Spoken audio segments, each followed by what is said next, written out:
Crazy Diamond, the restoration stand, or well, restoration is a pretty vague definition when saying it and actually comparing restoration to what Crazy Diamond does. For example, Crazy D can turn concrete back into cement or into a concrete object like say a wall. I had always been intrigued when seeing Crazy Diamond work because of how interesting its ability was. Then went from coming to Stardust Crusaders to DIU, Crazy D really is a different stand when it comes to its power. 人間が何かを破壊して生きていると言ってもいい生物だ。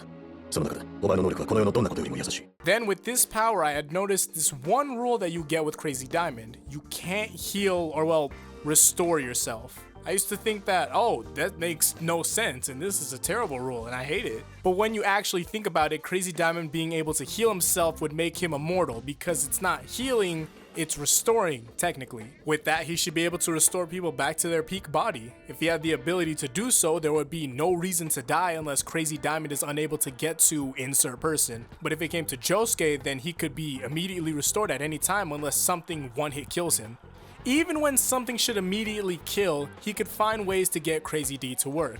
Well, why doesn't Josuke just go around and restore people back to their peak, and why can't he heal himself? First addressing why he can't heal himself. Look at a list of all stands and tell me which stand makes you immortal, or even close to immortality. Even then, those stands have easy counters or certain conditions that aren't even worth it. Anubis lives in a sword, and if you get rid of the sword or destroy the whole thing, then the stand is gone.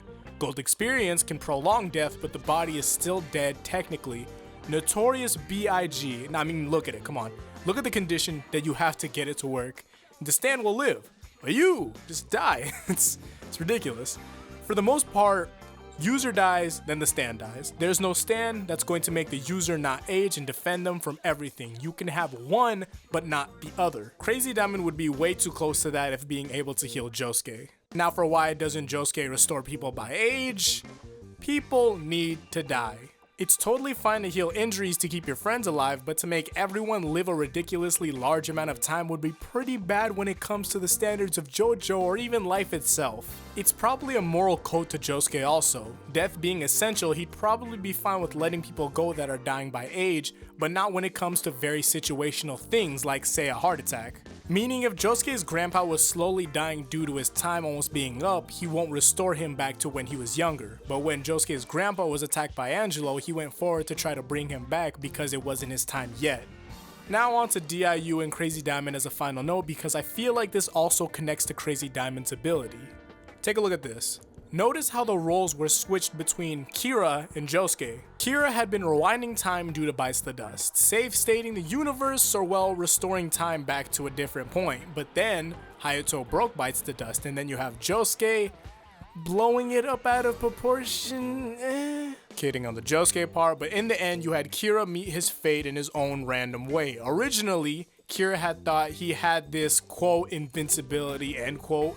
It seemed that it was invincible, but then it had a flaw, like every other stand. Right then and there had made me think about Crazy Diamond's power. You can't just restore everything forever. Sometimes things just have to meet their fate. And even when Crazy Diamond seemed invincible, it takes things like being smart with range, time stop, or even space scraping to beat him. Or well, I guess potential of space scraping to beat him because, you know, we didn't really have much of space scraping to beat other people, huh? Why didn't you do that? Okuyasu, you could spam the handle, Okiyan. Now even then, those counters have counters, so nothing is without flaw, even diamonds, because this diamond in specific is pretty wild, honestly.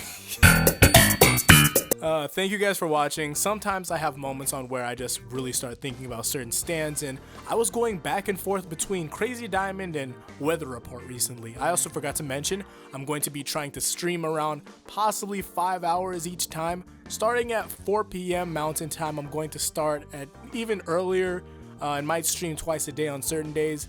It's depending on days, hopefully later this month because I have family that needs to get out of the class already, cause I'm babysitting, all that stuff. But as soon as that happens, a lot of streaming. There's going to be a poll on what to stream in the description and comments, so check it out there. We're gonna see what we're gonna do first for the first one of the summer or whatever you call this time now, because since it's still spring for some people, it's going to be on Friday, this Friday at 4 p.m. Mountain Time, which would be I think 6 p.m. EST, I think so. Follow the Twitch so you guys get the notification for when the stream starts, or you can turn on the bell when you subscribe. on the channel because I'll upload an I'm streaming video to tell you guys. I mean, some of you guys are already notification squad, so you guys already seen this video. Hey, gang gang. But so I'll see you guys in the stream or in the next video. So until then, peace out and Godspeed.